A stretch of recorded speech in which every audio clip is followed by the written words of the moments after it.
24-এর আন্দোলনের এক সাহসী প্রজন্মের এক সাহসী সদস্য ওসমান হাদিকে হত্যা করা হয়েছে। ওসমান হাদি শহীদ হয়েছে।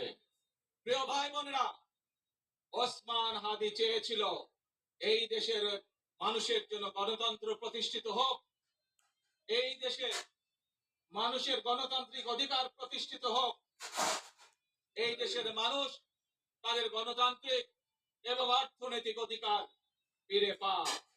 আজ 24-এর আন্দোলনে যারা শহীদ হয়েছেন, ওসমান হাদি সহ 71-এ যারা শহীদ হয়েছেন, বিগত স্বৈরাচারের সময় বিভিন্ন ভাবে খুন গুমের শিকার হয়েছেন, এই মানুষগুলোর রক্তের ঋণ যদি শোধ করতে হয়, আসুন আমরা আমাদের সেই প্রত্যাশিত বাংলাদেশ গড়ে তুলব, যেখানে আমরা সকলে মিলে কাজ করব, যেখানে আমরা সকলে মিলে আমাদের প্রত্যাশিত বাংলাদেশকে গড়ে তুলব। প্রিয় ভাই বোনেরা, বিভিন্ন আধিপত্যবাদ শক্তির গুপ্তচরেরা বিভিন্ন ভাবে ষড়যন্ত্রে এখন লিপ্ত রয়েছে। আমাদেরকে ধৈর্যশীল হতে হবে, আমাদেরকে ধৈর্য ধারণ করতে হবে।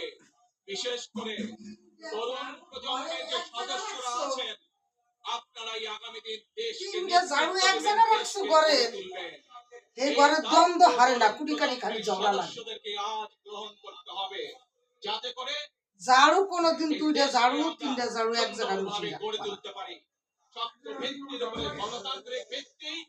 এই ঝাড়ু সরাই রাখো, আস্তে আস্তে দেখবা যে ঘরে আর দ্বন্দ্ব লাগবে না। কারো কথা কারো গায়ে লাগে না, ঝগড়া এক জায়গা থাকবে, ঝাড়ু এক জায়গা থাকবে। কালকে সকালে স্বামী স্ত্রীর কথা